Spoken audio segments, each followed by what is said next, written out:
Hello and welcome to the fifth episode of Japan Memo this year. Japan Memo is, of course, the IISS Japan Chair Programme podcast. I'm Robert Ward, Japan Chair and Director of Geoeconomics and Strategy here at the IISS. This is a special edition of Japan Memo to mark the 22nd IISS Shangri-La Dialogue, which has just ended here in Singapore. This episode was recorded on-site to provide our listeners with timely and in-depth analysis of the key developments and moments from this year's discussions. For this episode, I'm delighted to be joined by a long-standing friend of the IISS and veteran dialogue attendee, Professor Jimbo Ken, to gain his insights into what happened at this year's dialogue. First, an introduction to Ken. Jimbo Ken is Managing Director of the International House of Japan. He's also Professor at the Faculty of Policy Management at Keio University in Japan. Ken has been a policy advisor for various Japanese governmental commissions and research groups, including to the Ministry of Defense and at the National Security Secretariat. His main research fields are in international security, Japan-US security relations, Japanese foreign and defense policy, multilateral security in the Asia-Pacific, and regionalism in East Asia. Ken, thank you very much for joining us again. This is your second time on the show after the great episode you did way back in 2021 on Japan's defense and security challenges. Welcome. Thank you very much for having me again. I must ask this first off. How many dialogues have you attended now? I think it's more than 12, 13 times since 2005, I guess. I think I'm one of the most frequent attendees to this dialogue. That's an impressive tally. So you've got a good backlog stock of dialogues to judge this year's dialogue against. What for you were the overarching themes from the dialogue? And given how many of these dialogues you've attended, how does this year's one differ from previous dialogues? This year's dialogues marks the new phase, especially in the transaction of the great power politics in this region. And I think that one of the most striking feature of this year's dialogue was a more explicit division of the strategic responsibility or the geopolitical segmentations across the region. And let me try to elaborate from this. For example, we all come to take notes on the Secretary of the United States, Hegseth's speech. He focused less on the operational specificities, but more on the preserving what he called the strategic decision space for President Trump. And I think those messages were clear. America will rebuild its military strength, but will not act reflexively. Allies like Japan, Australia, Korea are expected to contribute more, not to shape U.S. choices, but to expand them. And these are, I think, the very important features. This is a subtle but a significant shift from earlier themes of the U.S. administration of the shared leadership toward the model of the hierarchical burden sharing with the allies to act together. Another thing, why I call the strategic responsibilities or the geopolitical segmentation comes at the Q&A session when the Hegseth was asked about the geographic responsibility, and he implied that the European allies should prioritize defending Europe rather than dilute their resources in the Indo-Pacific. And I think this marks the departure from recent years where cross-theater solidarity was emphasized, like when late Prime Minister Kishida says that Ukraine today will be East Asian tomorrow, and that really interconnect the regional theaters as important reference points that we need to work together. But against that, when United States will think that their resources need to be prioritized in Indo-Pacific by solving the Ukraine issues and also by Iran. And I think that the exiting from the profile from the European and also the wider regions, and then to focus on them, and coming back to the notion that Europeans need to prioritize their own region as well. So there are less kind of notion or appetite from the United States about interconnected regional cooperation will be needed. And that reflects that the contrast with President Macron's speech. His intention is, of course, to redefine France as the Indo-Pacific nation. But his commitment to Asia has to be be based on the much more pragmatic size of the interest-based coalitions, and which is, I think, understandable. But again, that it is very important that Asia and Europe needs to have new sets of the coalition. So in that context, that Japan really prioritize importance of course, the U.S. engagement in the region. But at the same time, European engagement to the Indo-Pacific is a force multiplier. In order to make our issue internationalize, Europe has so many stakes to play. But if those kind of initiatives have been exercised, if United States appears to be displeasure in promoting that agenda, it makes quite a very difficult way to manage those kind of geopolitical segmentation. And the third highlight, and I'll stop here, is about China. Chinese defense minister didn't appear in this dialogue this year, and this is the first time since 2019. And I guess China prioritized this conference as a part of defense diplomacy, especially to engage top defense officials in the region, especially from the United States. And China has been given the opportunity to deliver their speeches at the session by themselves alone. And that's an excellent opportunity to deliver their viewpoint to the wider audiences. China was nowhere, but as a representation. But the issue of China was everywhere. So this is an interesting contrast to, discuss China without Chinese proper representation, and which is disappointing for Shangri-La Dialogue. But I think that there should be some silent messages has always been given by China and what to do next for this. Interesting. Well, just unpack a few of those points. Geopolitical segmentation, one of the topics that came up a lot in the dialogue was NATO and Asia, and does NATO have a role in Asia? And one of the striking comments in President Macron's speech was, if China's worried about NATO in Asia, then it should do something about North Korea in Europe. And I thought that stood out for me. Within that geopolitical segmentation and within the context of differences within NATO as well, between the US on the one hand and the European members of NATO on the other, how does all that sit within what was discussed in your view at the dialogue? Well, if you look back like early 2000s, there was a global war and terror. And NATO was talking about globalized nature of the alliance, looking to engage so many different actors in the world, so as the United States. The allies need to have a cross kind of referencing of the different region from that end. But I think in 2010s, when the geopolitical tension rises in both regions, NATO prioritized its European engagement, so as the US-Japan, US-Korea alliance has to do their own jobs.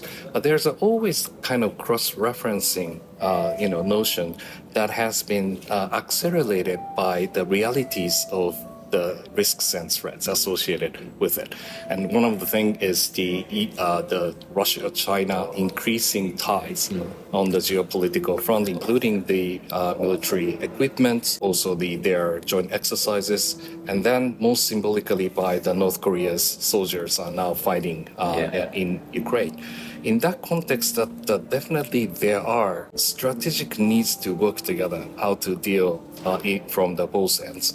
And then, more strategically speaking, how Europe responds in Europe towards Russia over Ukraine really matters for how China sees the strategic calculation over Taiwan and how the allies function. And I think vice versa is also the same. So whatever that the current DoD prioritizes may think about the resource allocation should be prioritize in Asia, the situation doesn't allow to make it as a complete split of the region. Is there a split then between how the US views this geographical fragmentation and how the other participants in the dialogue viewed it, do you think? Because there was quite a strong emphasis on interconnectedness in some of the speeches. Right. I think that United States prioritization notion is coming from the realities that they cannot really deal with 2 or 3 major war all at once. And that has been discussed during the many of those defense planning processes, how many regional wars that they can act together. And secondly, there has been a strong notion that China is the core of the strategic competition in coming decades. It is the consequential region, and you really have to deal with rise of China as a strategic objective. But at the same time, in order to focus on China, you also have to deal with Ukraine and also in the Middle East in the simultaneous manner. As United States is a global power, whether they like it or not, without having a kind of U.S. commitment in the region, many of those formula will be broken down. Our perception, non-U.S. perception towards the United States, is to call United States to do not underestimate yourselves, because the United States remains to be the global power. And I think that this should be the message how Shangri-La Dialogues can bring about. Just to go back to your point on China, you said obviously China didn't have the highest representation at the dialogue, but it was everywhere in the discussions. Secretary of Defense Hegseth, he was quite forward-leaning in his comments on China. He talked about deterring aggression by communist China. That's a phrase that stood out for me. China seeking hegemony in the region and so on. So how do you read US policy towards China from what Hegseth said in his speech? Right. There has been a lot of speculations about what really constitutes the US defense strategy in Asia. Some says that will be more isolationist. Some says it's more like transactional. But I think that the Hegseth come up with a principle is that the DoD Hegseth is now seeking for expanding the strategic options for the president, which means that whatever the situation that really squeeze the size of the options that the United States may have, the Hegseth will go against it. And one of those agenda is to how to deal with the Chinese expanding military presence and assertion, for example, for Taiwan and South China Sea.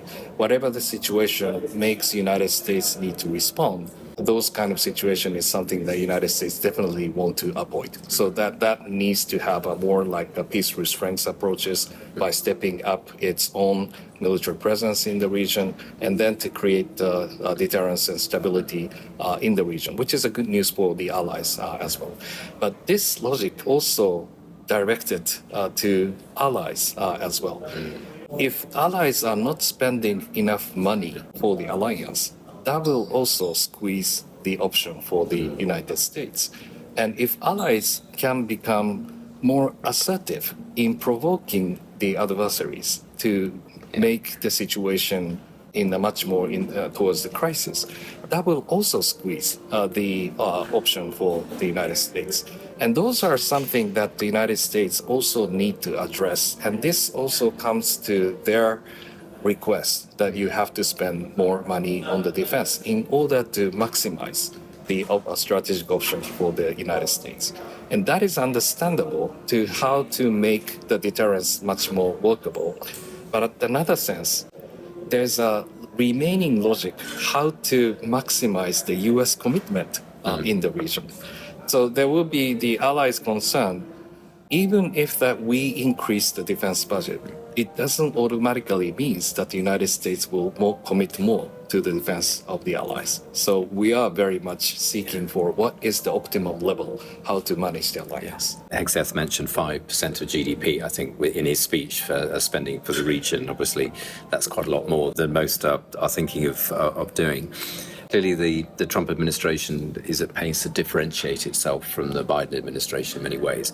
But did you see elements of continuity in what Hegseth said from the previous administrations? I think if you come to the specifics about the defense budgets and also those kind of expanding the strategic option for the presidents, you can find some differences from them. Overall, architecture of the alliance management and the U.S. commitment, you can find more continuity rather than the differences. And especially if you compare with other regions, starting from Canada, Mexico, then go to Panama, Greenland, Gaza, and also in NATO, you find a lot of growing disruptions on the relationship with the United States and others. But you can find more continuity, confidence in Indo-Pacific by looking at the Ishiba-Trump meetings, Modi's visit to Washington, D.C., Hegseth's visit to Japan. There are lots of commitment and confirmation of what has been agreed will be something to be carried out by the Trump administration as well. So we are now wondering why this is happening in Asia, which is not happening in Europe. One, I think that the hypothesis here is that China is so important. China is a strategic agenda for the United States. So you've got to have a continuity over the alliance management. And this is something that we wish to believe.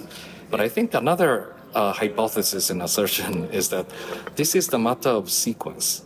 Trump's real agenda is negotiation to realize the peace. So he started with Ukraine, and then he's also going on with Iran, and eventually he will come to China to comprehensively negotiate even over Taiwan. If that is the case, it is the matter of the timing, how such kind of transactional politics will come to play. And in that phase comes in, I think DOD and also Mr. Hegseth will try to abide by in those agendas. So these are the kind of emerging perspectives that the Tokyo is now considering. In Hegseth's speech, and we need to move on to what Japan thinks of all this in a second, but just one of the things that struck me, the many things that struck me in Hegseth's speech was the focus on defence industrial resilience. And that is something that I think I hadn't heard in previous Secretary of Defence speeches. And he referred to the Partnership for Indo-Pacific Industrial Resilience, PIPER. How do you see that within the context of how you view what Hegseth was trying to say? Of course, there has been the pretext that Japan and the United States have agreed upon so many industrial cooperation on the defense domains, including constellation satellites, next generation like a missile system, including hypersonics, integrated missile defense and command and control structures, cyber AI, and those are already on the agenda. But I think at the current setting, especially by looking at the U.S. production capability, especially on the shipbuildings and so on. Every kind of defense innovation agenda has to do with the manufacturing capability that the United States now has. They found out that there are, I think that the striking shortage of the capability they have, and they have to share those production capabilities with other allies. And then Japan, Korea, and also Australia come into play on that level that the defense industry cooperation is something that the United States definitely wish to pursue. Which brings us to Japan. So if you were sitting in the Kante in Tokyo and looking at the speeches online, particularly Hegseth's speech, of course, would you be pleased with what you heard? Would you have some concerns? How would you be thinking, do you think? Well, I think it is a net positive in a way that he has reiterated the importance of the United States engagement in the region. He also pledged the importance of the modernizing the U.S. military, the lethality of the U.S. forces in a warrior's ethos. And also combining those capability with allies. And those are all, I think, encouraging sign that the United States is here to stay in the region, and allies is also the center of the tool for those engagement. So on that level that we are very much pleased to hear, and then we are encouraged to work together with Mr. Hegseth's lines of thoughts.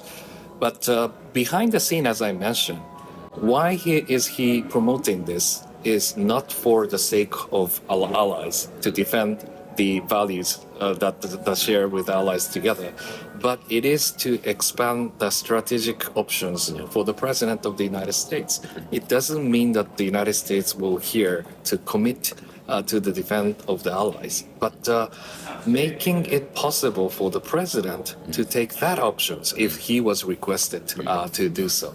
So in that context, that we are also puzzled by what are the optimum level of the response we need whenever he requests us to spend more money on the defense. Because as I mentioned, that spending more money on the defense doesn't mean that there will be more commitment by the United States. Yeah. Japanese Defense Minister Nakatani again, he spoke after Secretary of Defense Hegseth spoke. Tell us a bit about what you thought of Nakatani-san's speech. What was he trying to do in the speech? Nakatani-san is quite a friendly, comprehensive, and also he's a nice person to deal with. So he dealt very well with former Secretary of Defense Roy Austin, and also he welcomed Mr. Hegseth when he visited Japan, and he actually came up to work together on so-called the one theater concept together.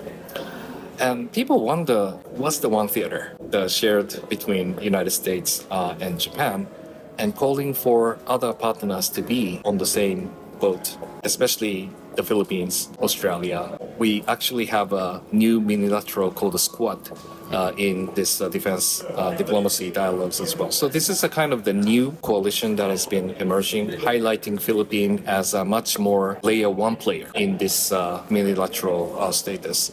So I think at the one theater concept that we have previously tried to appeal came from that kind of development. And I thought it was quite, I think, plausible and potentially encouraging, ideas to put it forward. But things happened immediately after that. Korea didn't like this idea, and so as the many others. If we use the terminology one theater, would that mean that we are fighting together?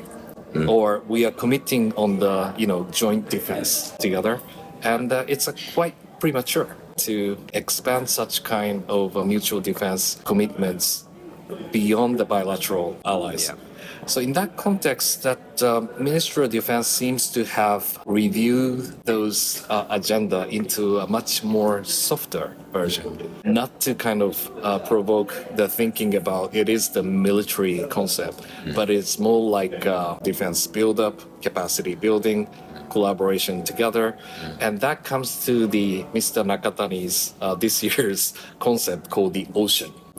I still cannot really understand what the abbreviation of this concept might look like, but seems to be that Japanese MOD is now promoting that we really need to set the goal of working together as default standards of the operation that we have. That will expand to allies and partners like the Philippines and Australia. And unfortunately, that the South Korea was not present this year, but that will involve South Korea to work together. And so these are something that Japan continuously try to promote in this defense diplomacy. Now, Nakatani-san spoke of the need for awareness of excessive dependence on nations that do not share our values. That kind of, for me, that echoed what Hegseth said about the undesirability, from his point of view, of countries tacking towards China on economics and towards the US on security. And obviously, I expect if you're sitting in Tokyo, you're worried that applies to you as well, but it applies to others too. How do you read what Nakatani said within the context of, because it struck me as quite a sort of unusual thing for a defense minister to be saying. Well, I guess that, Shangri-La Dialogue is also represented mainly by the defense minister, who will deal with defense issues as a predominant agenda to be concerned. But it's expanding to a much more national agenda, reflecting, for example, Lloyd Austin, Secretary of Defense, talked about even for the economic issue as well. So that I think in that context, both ministers also mentioned about the importance of the economic security agenda as the general, I think, output of the message that both countries wish to have.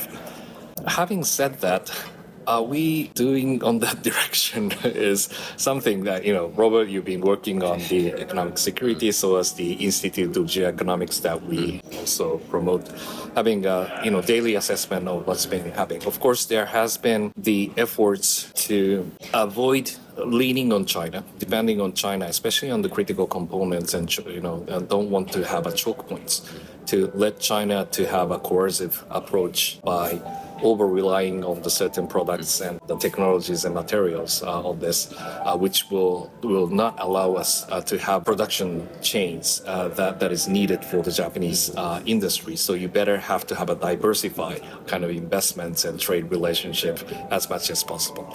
And I think it is legitimate for the United States and Japan to call for regional partners to do the same. But it is the message alongside with U.S. reciprocal tariff measures are now imposed upon Southeast Asia, for example. Vietnam, Cambodia, over 40% has now been imposed. Of course, it is a 90 days extension of negotiation period is there. But where is the thing that you are asking Southeast Asia to reduce the reliance on China while we have to deal with the U.S. reciprocal tariff issues? So that my sense is the timing was not right.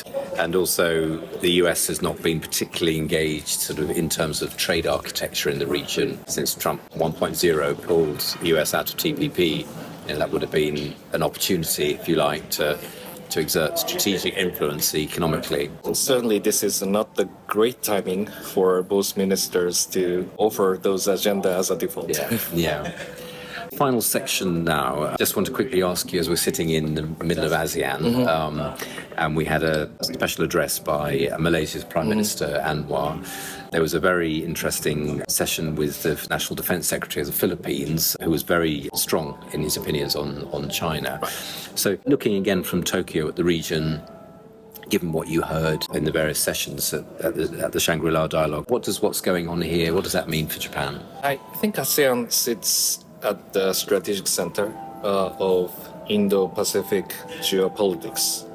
But the ground beneath it is shifting, and Anwar Ibrahim's keynote offer pretty much confident, but a nuanced assertion of ASEAN's agency and calling for economic openness, non-alignments, and also diplomacy grounded in law and restraint. So he presented ASEAN not as a bystander, but as a stabilizer with strategic foresight, launching mechanism like the Geoeconomic Task Force. That was a very interesting kind of development that they have done to navigate the global shocks. ASEAN's limitation were also visible. Many of listeners might agree on the geostrategic issues, especially in South China Sea. The bloc still struggled to speak in one voice or move beyond the lowest common denominator consensus. Many people ask about the code of conduct and where it's now and how it's progressing. There has been the question for over a decade, and there's still the issue which doesn't really express to be effective to how to deal with China. ASEAN centrality, which we all like this concept, is affirmed in the rhetoric, but I think it tested in the reality. And that said, that the ASEAN's strength lies in its ability to maintain unity without uniformity and to resist being pulled into binary alignments. And as a great power rivalry intensifies, and ASEAN is trying to forge what the Indonesians always try to say, that the dynamic equilibrium. It is not just surviving between giants, but also try to shape the rules of engagement. I think that how they try to keep the neutrality between Beijing and Washington has now been overshadowed very much by the strategic competition in the field. And what kind of the logic and strengths that the ASEAN can really exert in this field, it's a hint can be found from the Prime Minister Anwar. It is by trying to have a multiple engagements to the BRICS, to the India, and to the many regions to make it as relevant as possible. And at the same time, by Defense Minister Teodoro, is to step up its own defense and then to engage the United States as much as possible. So it's layers of the responses you can find from the ASEAN region. There was a strong call from all the ASEAN speakers about not wanting to have to choose.